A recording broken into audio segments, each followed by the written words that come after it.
Hey guys, Fresh Cabbage here.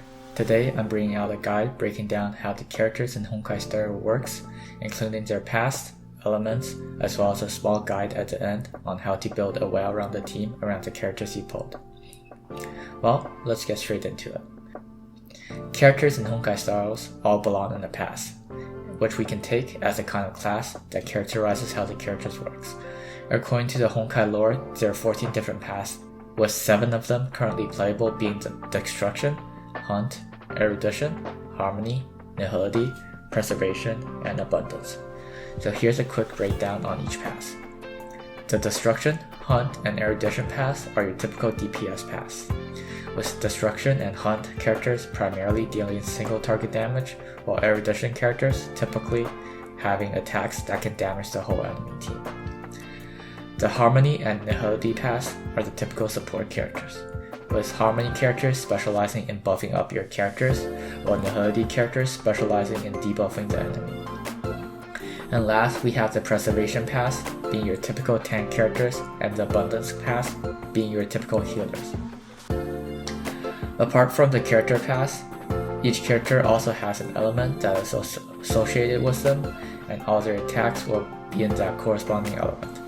All enemies in the game are weak to particular elements, and striking them with those corresponding weakness will not only deal more damage, but also deplete their stamina.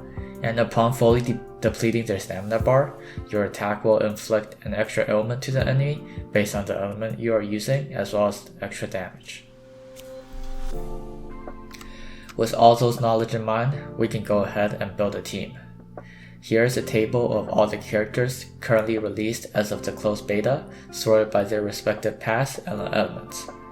Hopefully this could help you plan and build a well-rounded team based around it. The table is also color-coded based on the character's star level and whether they are limited banner characters or not, so you can have a bit more context when looking at it. Now back to team building.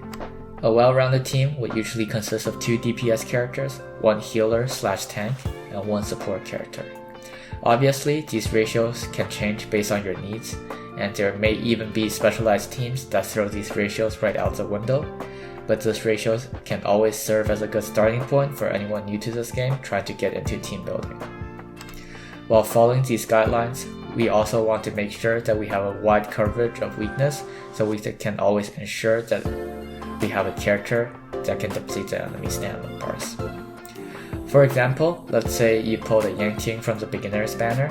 Since Yangting is an ice type DPS character, you might want to pair it with a support of a different type like Tingyun, a healer like Natasha, and for the last character, you might want to broaden your coverage by including another DPS from a different element like the MC with physical attack, or Danheng with like some wind attack coverage.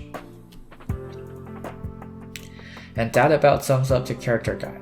Since the game hasn't officially came out yet, and the characters might go through quite a bit of tuning between the closed betas and the official launch, I tried to stay a bit brief this time. This time I'm only talking about stuff that I know would stay the same, and only give some general tips that I know would definitely carry over. Let me know in the comments if you have any more questions, and I'll do my best to answer as best as I can. The release of the game is just around the corner, so look out for more content soon, including some much more in-depth videos when the game officially drops. And with that, see you next time.